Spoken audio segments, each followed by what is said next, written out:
ഈ പരാജയം CPIM-ൻ്റെയോ LDF-ൻ്റെയോ അവസാനമായി ആരും കാണേണ്ടതില്ല. ഒരു സംശയവുമില്ല. കൂടുതൽ ജനപിന്തുണയോടെ, കൂടുതൽ കരുത്തോടെ CPIM-ഉം LDF-ഉം തിരിച്ചു വരും. LDF ശക്തമായി തിരിച്ചു വരുമെന്ന് പ്രതിപക്ഷ നേതാവ് പിണറായി വിജയൻ. തകർന്നു പോകുമെന്ന് ആരും കരുതേണ്ട, ഇതിനേക്കാൾ വലിയ തിരിച്ചടികൾ തരണം ചെയ്തിട്ടുണ്ട്. ജനവിധി അംഗീകരിക്കുകയാണ് എന്നും പിണറായി വിജയൻ പറഞ്ഞു. ആ ജനവിധി ഞങ്ങൾ പൂർണ്ണമായും അംഗീകരിക്കുന്നു. എന്തൊക്കെയാണോ ഞങ്ങൾ നടപ്പാക്കിയ കാര്യങ്ങൾ, അതിൽ ഞങ്ങൾക്കൊരു ഉദ്ദേശം മാത്രമേ ഉണ്ടായിരുന്നുള്ളൂ: നാടിനെ പുരോഗതിയിലേക്ക് നയിക്കുക.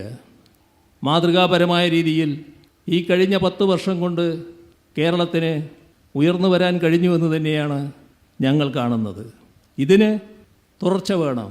ആ തുടർച്ച ഞങ്ങൾ മാത്രമേ നടത്താനാവൂ എന്ന് ഞങ്ങൾ പറയുന്നില്ല. ആ നിർബന്ധവും ഞങ്ങൾക്കില്ല. ജനവിധി വന്നിരിക്കുന്നു. ആ വിധിയുടെ ഭാഗമായി തുടർ പ്രവർത്തനങ്ങൾ നടത്തേണ്ടത് UDF സർക്കാരാണ്. ആ UDF സർക്കാർ ഇത്തരം കാര്യങ്ങൾ നാടിൻ്റെ അഭിവൃദ്ധിക്ക്, ജനങ്ങളുടെ ക്ഷേമത്തിന് ഉതകുന്നവയെല്ലാം നടപ്പാക്കണം എന്നതാണ് ഞങ്ങളുടെ നിലപാട്. അങ്ങനെ നടപ്പാക്കുമ്പോൾ അത്തരം കാര്യങ്ങൾക്കെല്ലാം ക്രിയാത്മകമായ പിന്തുണയും ഞങ്ങൾ നൽകും.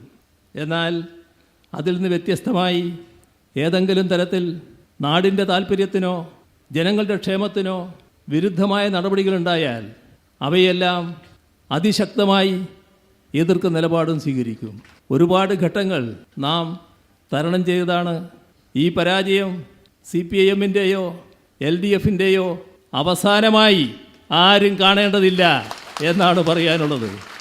ഇതുപോലുള്ള അനേകം ഘട്ടങ്ങൾ ഞങ്ങൾ തരണം ചെയ്തിട്ടുണ്ട്.